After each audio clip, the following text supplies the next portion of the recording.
What's up, YouTube? This is Too Raw for TV. All right, so before I get into this video, I want to go ahead and give a shout out to the brother Town Biz for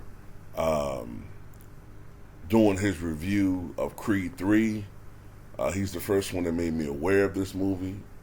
So shout out to him for doing a review. Please subscribe to his platform.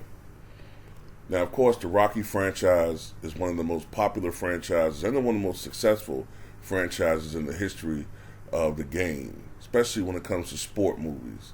The original Rocky, I believe, won an Oscar back in 1976. The original Creed that came out, which was an extension of the Rocky series, made $180 million worldwide. The sequel made, I think, close to $220 million worldwide. So there's expectations that this movie will do very, very well. From looking at the trailer and from reading about this movie, I could be wrong, but I get the impression that there's going to be mixtures of Rocky 3 and 5 in this movie. Now, I bring up Rocky 5 because if you remember in Rocky 5, that was after the events of Rocky 4 when he fought Ivan Drago and beat him. But in Rocky 5, we recall he had brain damage, all right? Not brain damage in the sense that it affected him cognitively, but brain damage in the sense that he would have these massive headaches and, just agony, pain. But I guess after Rocky 5, his brain healed magically because these symptoms went away after Rocky 5. But if you remember, of course, he befriended Tommy Gunn, played by the late boxer Tommy Morrison. Now, Tommy Gunn was originally his protege. He trained him. But Tommy Gunn fell under the guise of the fake Don King in that movie, who led Tommy Gunn to the dark side. And, he became jealous of Rocky. And then all of a sudden he became Rocky's enemy, which culminated in a street fight that Rocky eventually won. Now, in this movie, Donnie, Michael B. Jordan's character, encounters Jonathan Majors' character. Now, Jonathan Majors, if his face looks familiar, he plays Kang the Conqueror in Marvel movies, and television series. But Jonathan Majors here plays a boxer named Dame Anderson. Now, they've known each other since they were kids. Now, from the trailer, it looks like Dame goes to prison in a situation where maybe Donnie could have or would have, but he protected him, or in a situation where, I don't know. I don't know what happened. But Dame goes to prison, Donnie does not. Of course, Donnie goes on to have a successful life, but it was a hard fight to get to that life. Now, initially,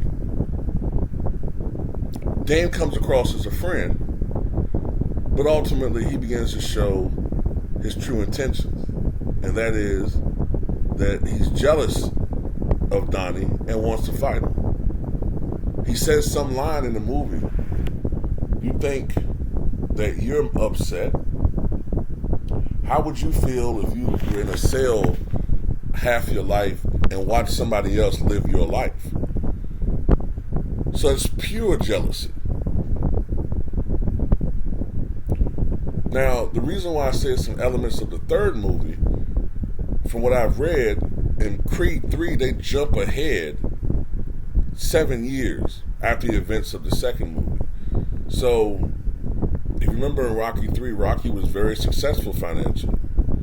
And a lot of the movies, a lot of the trailer, outside of when he's in the ring, Donnie's wearing a suit.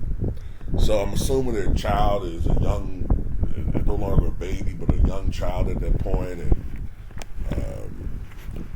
maybe Nessa, I think, didn't Nessa have surgery to restore her hearing in the second one? So I'm assuming things are going good. And he's jealous of that. Dane, he's jealous of that shit. And, ultimately they have a fight. Now, one thing that's notable about this movie is Rocky is not in this one. And that is an aspect of the movie that has a lot of people speculating. What I believe,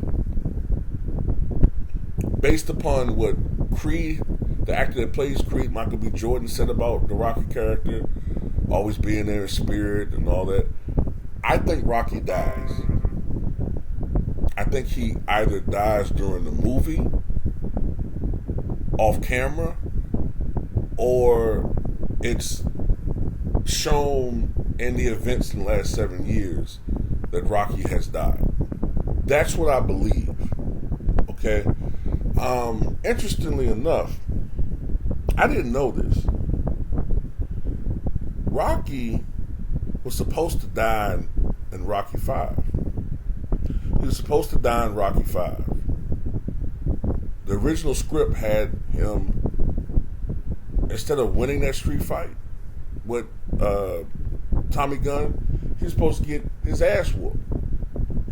And remember, he had the brain damage. He was supposed to have been really pummeled by Tommy Gunn with headshots, and he was supposed to die in the ambulance in Adrian's arms. But for some reason, they changed that. I guess maybe they thought maybe it was a mistake to kill Rocky, or maybe he did, whatever. But they changed it. Even in the Creed movies, Rocky flirted with death. So we'll have to wait to see.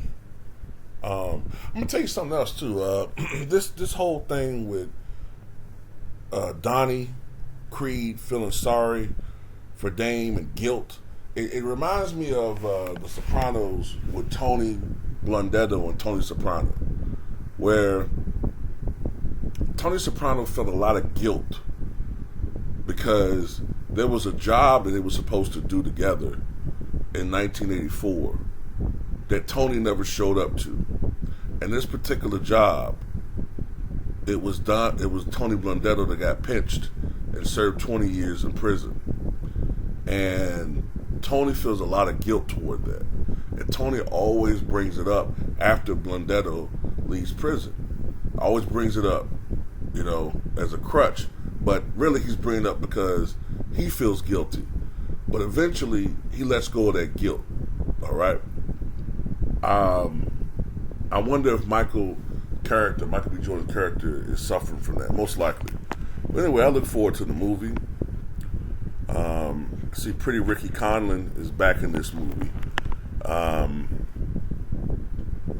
So we'll see. We'll see. I got a feeling that somebody is going to die in this movie. Like somebody's going to be sacrificed. Something's going to happen that's going to cause Donnie to stop feeling sorry for Dane. Something like big. I don't know whether it's because I would have thought it might have been him killing Rocky, but Rocky's not in the movie. Something's going to happen. But anyway, tell me what you guys think.